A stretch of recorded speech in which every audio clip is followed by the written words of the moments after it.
The consumption of fortified wine is not as high as it was in the past. However, there are many of them that could meet the expectation of many wine lovers looking for high-quality wines. Ciao guys, my name is Stefano. Welcome back in this new video. Today I'm going to introduce you to the wines of Madeira and taste 3 different styles. The history of Madeira wines dates back to the 15th century, when the island was a strategic stopover for the ships traveling to America. Along with the sugar and wheat, the wine of the island was widely appreciated at the time. In order to prevent the wines from spoilage during the long journeys, producers added alcohol under the form of spirits, so that the high alcoholic concentration protected the quality of the wines. Between the end of the 19th century and the beginning of the 20th century, the industry of Madeira wines had to face from the arrival of phylloxera and mildews, plus the prohibitions, 2 world wars and the Russian Revolution. All these factors decimated the vineyards and negatively affected the trade in the main markets.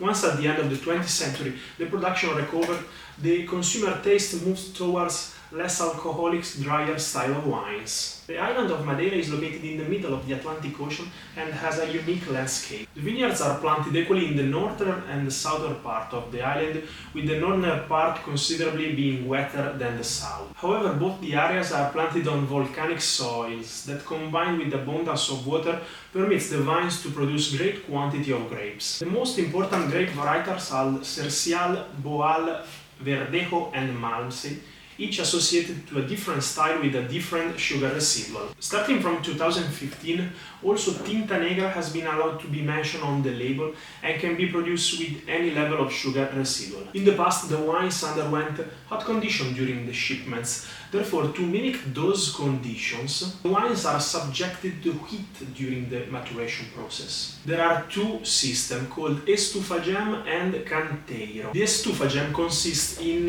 heating the wines at 40-50 degrees for a relatively short time in stainless steel and then release it. This system is cheaper compared to the longer and more time-consuming canteiro. In fact, canteiro requires the wines to be stored in old wood vessels in warehouses that reach warm temperatures naturally and for longer than estufagem. The system in fact is associated to more premium Madeira, wines with an indication of age greater than 10 years, for example, or for single vintage age for 20 years and are called Garrafeira or Frasqueira. The industry also reserves a curiosity about the production.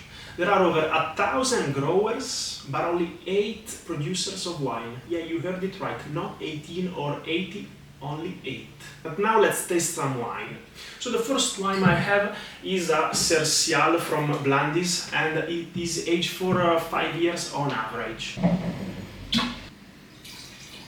So Cercial is considered to be the driest of all Madeira. In this case, the color is still gold and not so amber because of the relatively short aging time.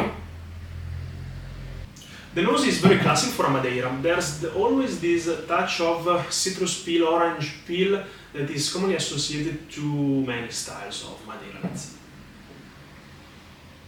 Also then the part of the nutty flavors, dried fruits, dried figs, dried apricots, which is very deep and intriguing.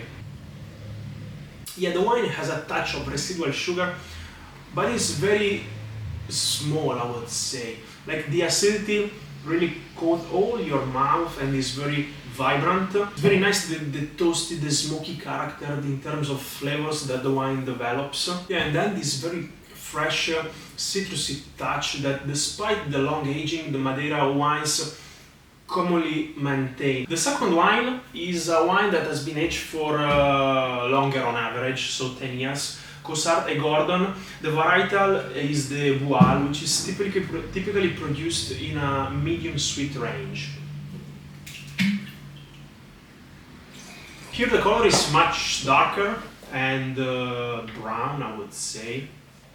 The nose is more, I would say, developed, is more made in an oxidative style, of course, because of the longer aging process.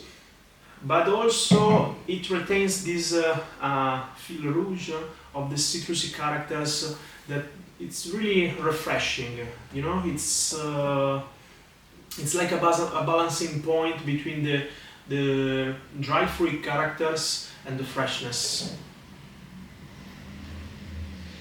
There's more sugar here, but I would say it's not that sweet.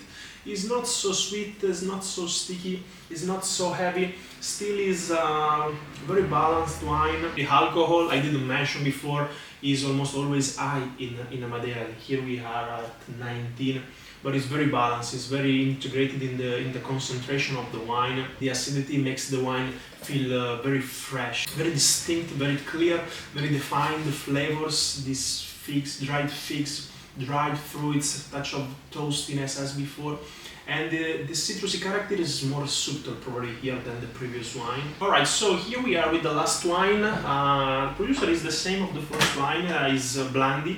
The variety is the Malmsey or Malvasia, and as for the Boal, has been aged for 10 years on average.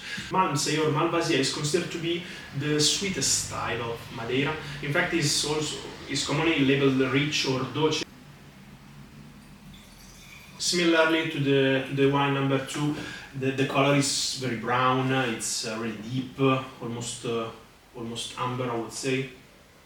It's very intense, like the flavor profile, the aroma profile is very similar to the Boal, to the second wine, but it's probably more intense, like comes out from the glass with more intensity. Same profile, this touch of dried fruits, tobacco leaf, the toastiness, the smokiness. Here again, probably the citrusy character is even more delicate compared to the wine number. Yeah, the wine it's sweet. The wine has sweetness, has sugar. I don't exactly know how much sugar there's in this wine, there's in this bottle, but it's sweet. Like food pairing, probably dessert. I don't know, chocolate. But as I mentioned before, the acidity, it's very balancing. It's very fresh, and that's the peculiarity probably of Madeira wine compared to many other fortified wines such as port or sherry. At the end of the meal, probably even without any kind of food, those 3 wines will be perfect. Very, very nice, very clear, distinctive, representative of the denomination, unique, this uniqueness in terms of flavors, as I mentioned. The smokiness, the toastiness, the dried fruit characters, but always with this citrusy peel, citrus characters, lemon zest, orange zest present. Doesn't matter which style you prefer, the drier or more sweet, the wines are always very, very fresh, of course. Here, we are talking also about high quality Madeira. So next time you're looking for something special, consider Madeira wines. Its rich history, unique production and the versatile flavors make it a true standout. Don't forget to like, subscribe and leave a comment down below. Let me know which is your favorite style of Madeira wine.